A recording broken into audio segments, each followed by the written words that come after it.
The Alchemist. This is a story of Santiago, a shepherd boy from Andalusia. Whenever he sleeps near a sycamore tree in an abandoned church, he sees a dream. He gets this dream repeatedly, where a child tells him that he will find a treasure in the pyramids of Egypt.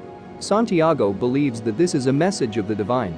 He thus consults a Gypsy woman fortune teller in order to interpret the dream. She tells him that he shall go to the Egyptian pyramids as this dream is prophetic. After some time, he meets Melchizedek, the king of Salem, a mysterious old man.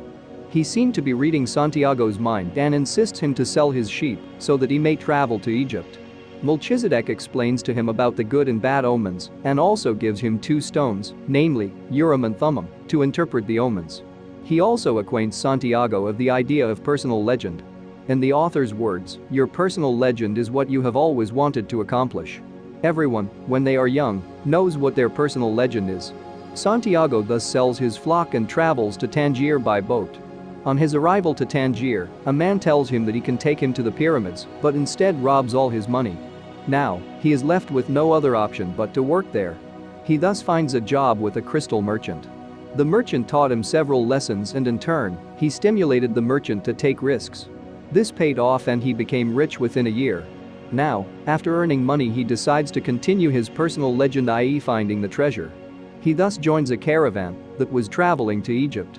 In his journey, he meets an Englishman.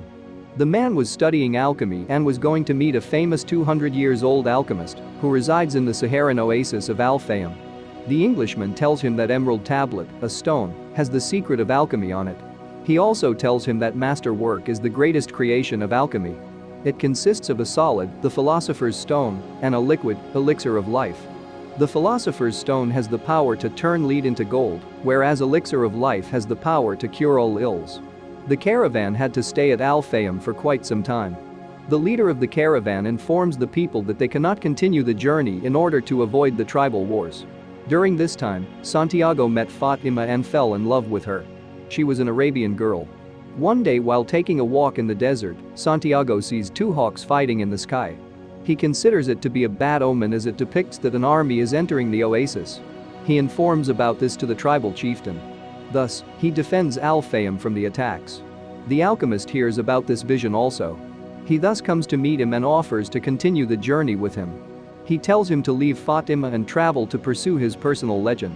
Fatima also tells him to complete his journey, after which she shall marry him. During the journey, the alchemist tells him to follow his heart. On their way to the pyramids, Arab soldiers captivate them. The alchemist gives them all the money that Santiago has in order to save both their lives. The alchemist uses the philosopher's stone and turns lead into gold. He gives this gold to Santiago and returns to the oasis, saying that Santiago will have to continue the journey alone. After reaching the pyramids, he starts digging but finds no treasure. Once again, he is beaten and robbed by the thieves. He then tells them about his dream.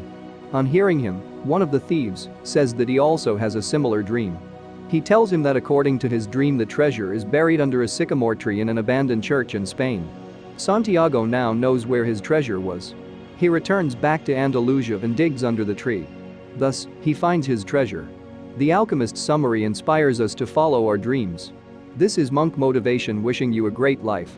Be different, be better.